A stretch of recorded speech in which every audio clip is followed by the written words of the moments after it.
नमस्कार छात्रों, welcome in the 9th standard online study. आज हम हिंदी विषय के तीसरे पार्ट के बारे में जानकारी देखेंगे और इसका पार्ट 1 हमने देखा है। आज हम कभी इस पार्ट का पार्ट 2 देखेंगे। So open your text book page number 9। पहले पार्ट 1 में हमने देखा था कि कबीर के बारे में कैसे उनकी जो कुछ भी रचनाएं हैं वो कैसी, उपदेश क्या है, क्या उनका स्वभाव कैसा है, फकड़ाना स्वभाव जो बोलते हैं, उनके बारे में हमने जानकारी देखी थी। आज हम इसका पार्ट 2 देखेंगे। तो देखो, एक यहाँ पर कहा गया है कि हमन है इश्क मस्ताना, हमन हो होशियारी क्या, रहे आजाद या जग से, हमन दुनिया से यारी क्या, जो बिछुड़े है पियारे से, भटकते दर बदर फिरते, हमारा यार है हम में, हमन हो इंतजारी क्या। देखो, बहुत ही अच्छी लाइन से यहाँ पर कही गई है।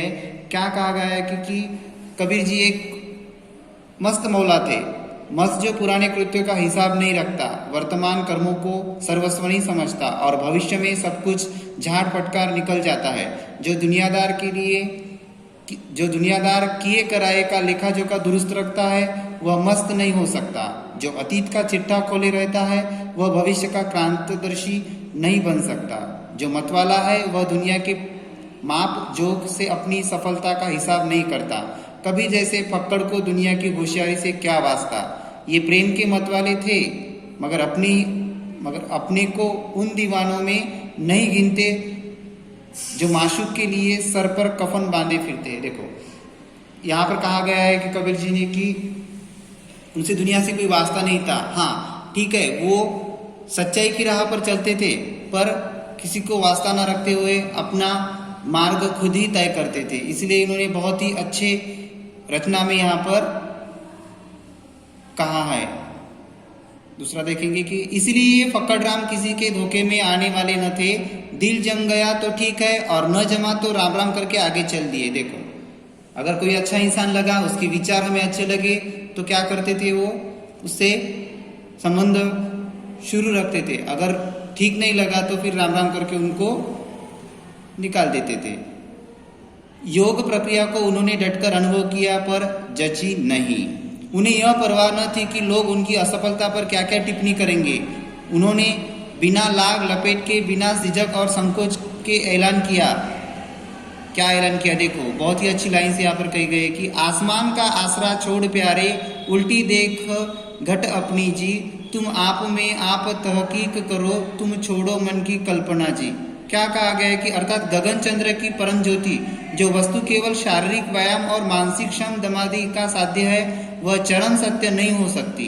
केवल शारीरिक और मानसिक कवायद से दिखने वाली ज्योति जड़ चित्त की कल्पना मात्र है, वह भी बाह्य है। कबीर जी ने कहा, और आगे चलो, केवल क्रिया बाह्य है, ज्ञान चाहिए, बिना ज्ञान के योग व्यर्थ है। अगर हमारे पास बहुत सुंदर हमारी पर्सनैलिटी है और ज्ञान ही नहीं है तो उसका कोई फायदा नहीं है। इसीलिए यहाँ पर कबीर जी बार बार कह रहे हैं कि ज्ञान ही सर्वोत्तम हमारा गहना है।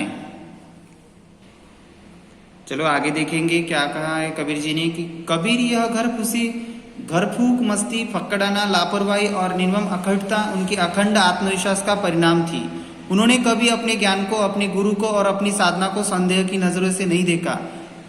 अपने प्रति उनका विश्वास कहीं भी डिगा नहीं। कभी गलती महसूस हुई तो उन्होंने एक क्षण के लिए भी नहीं सोचा कि इस गलती के कारण वे स्वयं हो सकते हैं। उनके मत से गलती बराबर प्रक्रिया में होती है, मार्ग में होती थी, साधन में होती थी। वे वीर साधक थे और वीरता अखंड आत्मविश्वास को आश्रय करके ही पनपती है। कबीर के लिए साधना एक विकट संग्राम स्थली थी जहाँ कोई वीरला शूर ही टिक सकता था। देखो, बहुत ही इनकी जो साधना थी, उनको उनके साधना पर बहुत ही विश्वास था। वो कभी भी किसी भी जो भी उन्होंने बात एक बार दिल में ठान ली तो उनको वो करते ही थे। कबीर जिस साईं की साधना करते थे वह मुफ्त की बातों से नहीं मिलता था, उस राम से सिर देकर ही सौदा किया जा सकता था। साई से न पाइए बाता मिले न कोय, कबीर सौदा राम सो, सिर बिना कदे न होए। क्या कहा गया है कि मुफ्त की बातों से वो कभी खुश नहीं होते थे। आगे देखेंगे कि यह प्रेम किसी खेत में नहीं उपजता, किसी हाट में नहीं मिलता। यहाँ पे हाट यानी बाजार, किसी हाट में नहीं बिकता, फिर भी जो कोई भी इसे चाहेगा पा लेगा। वह राजा हो या प्रजा, उसे सिर्फ एक शर्त माननी होगी। वह शर्त है सिर उतारकर धरती पर रख ले। जिसमें साहस नहीं, जिसमें इस अखंड प्रेम के ऊपर विश्वास नहीं, उस कायर की यहाँ दाल नहीं गलेगी। हरि से मिल जाने पर साहस दिखाने की बात करना बेकार है। पहले हिम्मत करो, भगवान आगे आकर मिलेंगे।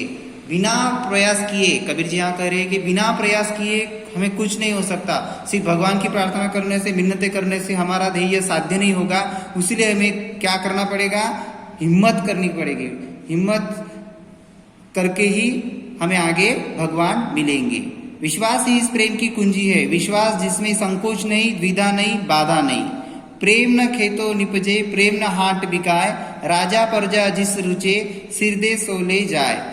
सुरे शीस उतरिया, छाड़ी तन की आस। आगे ते हरि मुल्किया, आवत देखा दास। भक्ति के अतिरेक में उन्होंने कभी अपने को पतित नहीं समझा, क्योंकि उनके दैन्य में भी उनका आत्मविश्वास साथ नहीं छोड़ देता था। उनका मन जिस प्रेम रूपी मदिरा से मतवाला बना हुआ था, वह ज्ञान के गुण से तैयार की गई थी। देखो, जितनी भी जैसे जैसे हम इनकी रचना पढ़ रहे हैं, जैसे जैसे हमें उनकी रचनाएं समझ आ रही है, उनसे हमें यही सीख मिलती है कि जीवन में कभी भी हमें पीछे भागना नहीं चाहिए। संकट का हमें हमेशा सामना ही करना चाहिए। युगावतारी शक्ति और विश्वास लेकर वे पैदा हुए थे और युग प्रवर्तक की दृढ़ता उनमें वर्तमान थी, इसलिए वे युग प्रवर्तक कर सके। एक वाक्य में उनके व्यक्तित्व को कहा जा सकता है, वे सिर से पैर तक मस्त मौला थे, बेपरवाह, दृढ़, उग्र, कुसुमादपि कोमल, वज्रादपि कठोर। इनकी जो भाषा है वो समझने में थोड़ी सी हमें हार्ड जाएगी, पर यकीनन इनकी जो कुछ भी रचना है, उनकी रचना से हमें जीवन में आगे बढ़ने की हिम्मत मिलती है। आप सभी को लेसन समझ में आया होगा। धन्यवाद।